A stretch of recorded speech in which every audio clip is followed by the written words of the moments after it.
Beberapa bulan yang lalu, saya membuat video tentang 5 manfaat botak. Dan ternyata video itu cukup banyak yang meminati. Dan teman-teman belum nonton ada di sini dengan 7.500 view. Video kali ini saya persembahkan buat kalian, para pecinta kebotakan.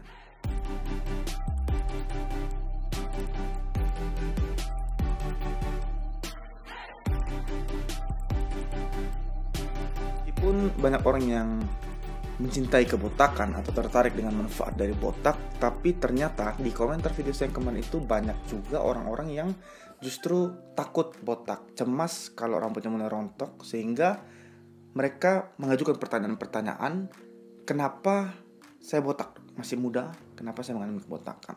Jadi video kali ini saya akan membahas tentang penyebab-penyebab umum kebotakan di dunia medis, sehingga teman-teman yang mulai mengalami rambut rontok atau mulai mengalami kebotakan bisa memperkirakan kira-kira apa yang terjadi dengan kepala dari teman-teman. Karena tentu saja walaupun kebotakan itu sangat menggoda, tetapi tidak semua orang siap untuk kebotakan. Sebelum melanjutkan video ini, saya ingatkan kepada teman-teman bahwa video ini bukan dasar diagnosis, bukan menjadi alat untuk menentukan penyakit teman-teman, tapi ini hanya satu gambaran umum. Sehingga kalau teman-teman mengalami salah satu dari keluhan-keluhan atau gambaran-gambaran yang akan saya jelaskan di bawah ini, sebaiknya tetap konsultasikan dengan dokter yang ada di dekat teman-teman. Secara umum, penyebab botak itu sangat banyak. Yang biasa kita jumpai itu misalnya karena penyakit-penyakit imunologis atau sistem imun. Kemudian bisa juga karena adanya infeksi. Lalu selain infeksi, penyakit imun, bisa juga karena adanya kekurangan zat gizi tertentu. Lalu ada juga gangguan-gangguan hormonal, lalu kemudian gaya rambut, dan yang juga sering dijumpai itu karena psikologis atau stres dari seseorang yang membuat orang itu rambutnya menjadi rontok dan lama-kelamaan menjadi botak. Terus kalau begitu, dari sekian banyak penyebab, kira-kira saya yang mana nih? Nah, ini yang saya mau coba kasih tahu buat teman-teman nih. Jadi, pastikan ikuti videonya sampai habis. Kebotakan-kebotakan itu seringkali punya pola-pola tertentu. Jadi, tidak semua botak itu sama. Tidak semua botak itu orang punya rambut tiba-tiba langsung menjadi botak. Ada pola-pola tertentu. Nah, pola-pola ini yang bisa kita gunakan untuk memperkirakan kira-kira kita ini botaknya kenapa sih? Misalnya, saya bagi menjadi 3 ya. Yang pertama, teman-teman lihat botaknya seperti apa sih gambarannya. Yang pertama, botaknya itu bercak atau cuma sebagian seporsi kecil. Misalnya cuma di bagian sini saja yang botak, bercak itu biasanya mengarah kepada penyakit tertentu. Kalau botaknya cuma sebagian kecil atau bercak saja, biasanya kemungkinan pertama yang kita curigai itu adanya infeksi. Nah, infeksi ini bisa banyak, bisa infeksi jamur, bisa infeksi bakteri, atau infeksi lah. Pokoknya infeksi di kulit kepala, yang mana di kulit kepala itu ada rambut, sehingga akhirnya rambut itu tuh juga menjadi korban. Ya, jadi rambut ini juga hanya korbannya, jangan salahkan rambut. Kalau infeksi jamur misalnya, kita bisa melihat bahwa selain botak ternyata dia gatal. Nah, kalau ada gatal-gatal yang disertai dengan rambut rontok sampai botak, bisa jadi dia mengalami infeksi jamur. Nanti tentu saja untuk mendiagnosisnya, dokter akan melihat gambaran bercaknya itu seperti apa, apakah betul-betul jamur atau bukan. Lalu penyebab lain yang bisa menyebabkan kenapa botak cuma di bagian tertentu atau berbentuk bercak itu ada yang namanya alopecia areata. Ya, alopecia itu kebotakan, areata itu area. Jadi kebotakan pada satu area tertentu. Penyebab alopecia areata ini paling sering itu karena adanya kelainan sistem imunologis, yang mana sistem imun kita itu kan tugasnya menyerang makhluk-makhluk asing ya. Tapi sistem imun ini terjadi perubahan sehingga dia menyerang sel normal. Kebetulan sel yang diserang itu sel di kepala, sel rambut, sehingga rambut itu menjadi dihancurkan dan rambut itu rontok, lalu bisa menyebabkan kebotakan. Biasanya pada penyakit-penyakit SLE atau systemic lupus erythematosus. Kalau seandainya justru dia bukan bercak tapi rambut yang rontok tuh semua rambut menjadi botak. Nah, ini yang kemudian arah diagnosisnya itu berbeda, arah penyebabnya berbeda. Yang paling sering kalau misalnya dia itu rambutnya rontok semua, yang biasa kita jumpai itu pertama kekurangan zat gizi tertentu dalam tubuh. Nah, kekurangan apa? Biasanya kekurangan protein-protein tertentu itu bisa menyebabkan rambut itu gampang rontok sehingga lama-lama bisa menjadi kebotakan juga. Lalu selain protein-protein tertentu, kekurangan zat besi juga itu bisa menyebabkan rambut rontok sampai berakibat kepada kebotakan. Jadi makanya kenapa orang-orang gizi buruk itu rambutnya kering, tidak sehat, rontok, dan lama-lama bisa botak. Jadi bisa juga kalau teman-teman botak nih perlahan-lahan semakin lama semakin banyak rontok.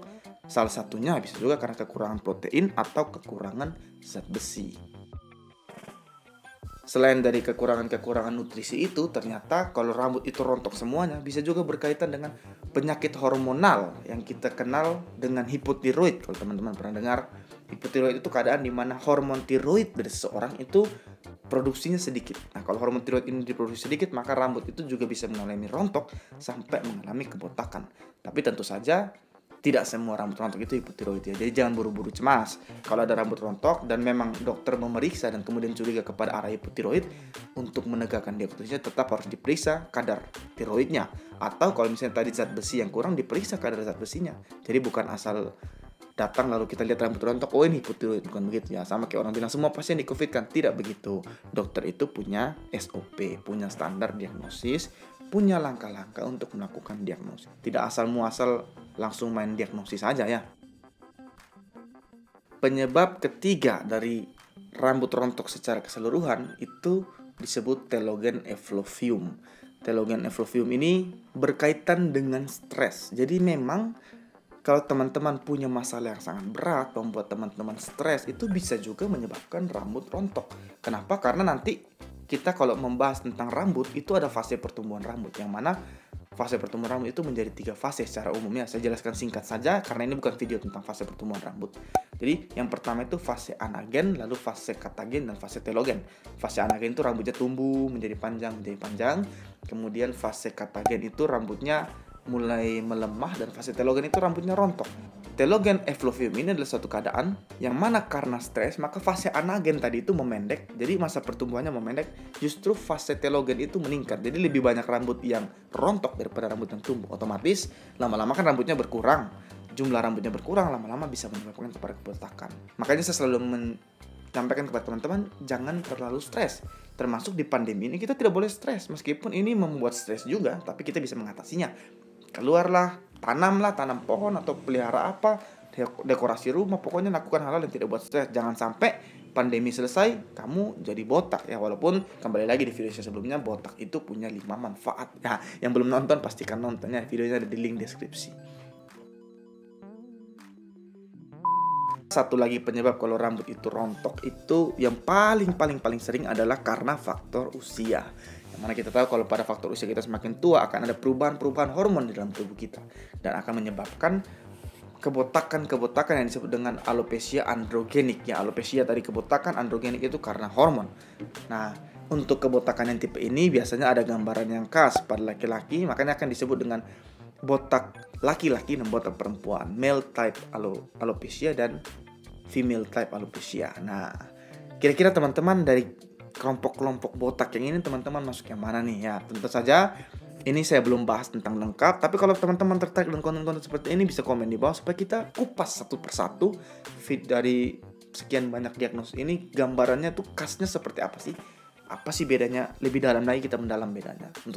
Untuk video kali ini kita cukup bahas di permukaan saja supaya teman-teman bisa memperkirakan lah keker ya. Istilahnya kalau teman-teman lagi pendekatan sama cewek tertentu tuh kita lihat dulu dari jauh. Kalau cocok baru kita pelajari lebih dekat, kita maju lebih satu langkah lagi ya. Jadi begitu, kembali lagi saya ingatkan bahwa ini bukan video dasar diagnosis, ini bukan video untuk menentukan diagnosis, tapi ini hanya memberitahukan gambaran untuk memperkirakan. Tetap kalau mengalami salah satu gejala kebotakan yang mungkin tidak selalu berbahaya tapi pasti membuat cemas karena ini penampilan, segeralah konsultasikan dengan dokter kalian untuk melakukan pemeriksaan lebih lanjut sehingga bisa diketahui diagnosis pastinya. Dan tentu saja kalau diagnosis pastinya jelas, maka kita juga bisa mencari tahu terapi yang tepat untuk kebotakan itu. Jadi sampai di sini video kita, singkat, padat, dan jelas. Jangan lupa untuk yang nonton itu subscribe dulu ya, karena saya lihat banyak yang nonton tapi belum subscribe. Nah, subscribe lah karena gratis supaya kita bisa meningkatkan konten-konten yang lebih cocok buat teman-teman yang kalian suka, yang bermanfaat buat kehidupan kalian. Sampai di sini, salam sehat, tetap jalankan protokol kesehatan selama pandemi. Kita berjuang bersama dan kita hadapi kebotakan bersama.